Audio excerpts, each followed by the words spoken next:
Coming up on today's show. We bring you the latest on this morning's bus crash. We take a look at the International Women's Day. And we party like it's the year of the dog down at the Pug Cafe.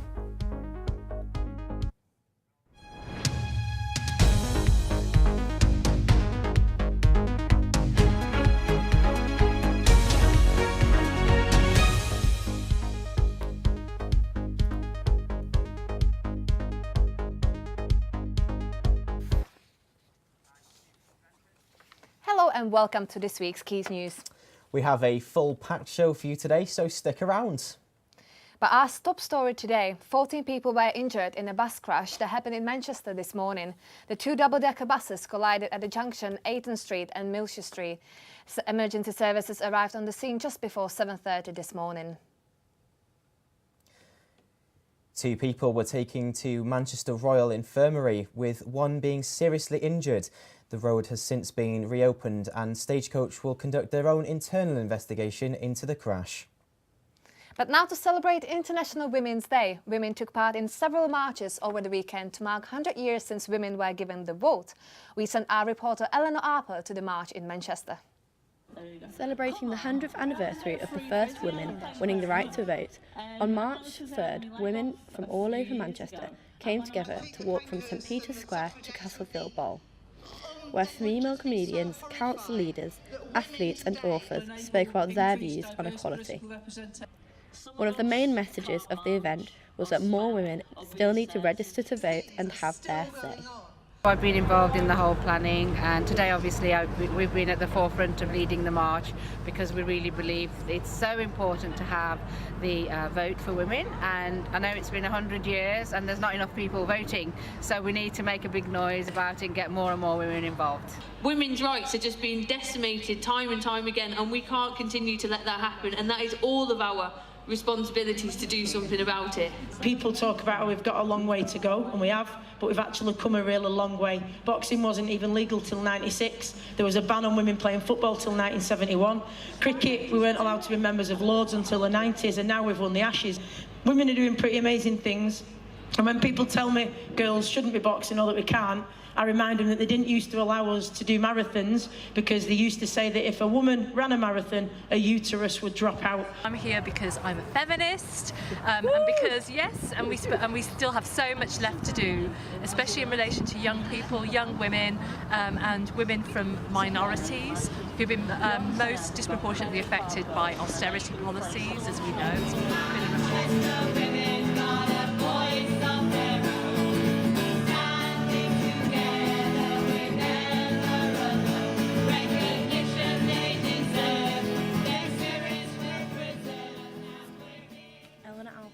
Reporting for Quays News at Castlefield Bowl. Now, the University of Salford is allowing students to register as non-binary or other from the next academic year. The university is also offering nursing students the option to study transgender sexual health. We want to hear your thoughts on this, so let us know what you think on Facebook and Twitter at Quays News using the hashtag QuaysGender. This weekend saw the return of the Women in Media Conference at the People's History Museum in Manchester. First set up in 2016, the conference allows people to celebrate and learn from successful women in the media through a variety of speeches, panels and workshops. Speakers included Wigan MP Lisa Nandy and Sky's special correspondent Alex Crawford. A group of students were at the pub and they were talking about the fact that they didn't see enough women represented, like in their papers, on TV, on the radio, and they just suddenly had a thought and said, well, why don't we do something about that? If we're sitting here kind of upset about it, why don't we try and change that? And that's where the idea was born. I really hope this year will be successful, and I'm really happy that I get to do it when it's the centenary of women's suffrage. I think it's a really important year for women in all kind of spectrums of life, so I'm really glad that we get to sort of champion women in media and at the same time.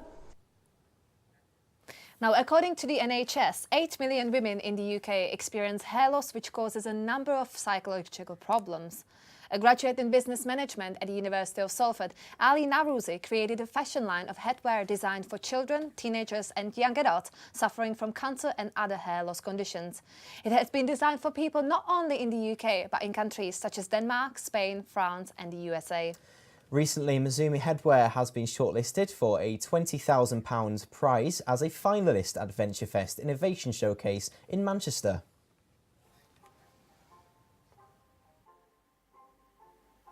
During the time I've been in this business, I've been seeing many people with cancer every day. But also at the same time, my wife, she went through cancer at the age of 14. So she went through the whole process, going through the chemotherapy, losing her hair.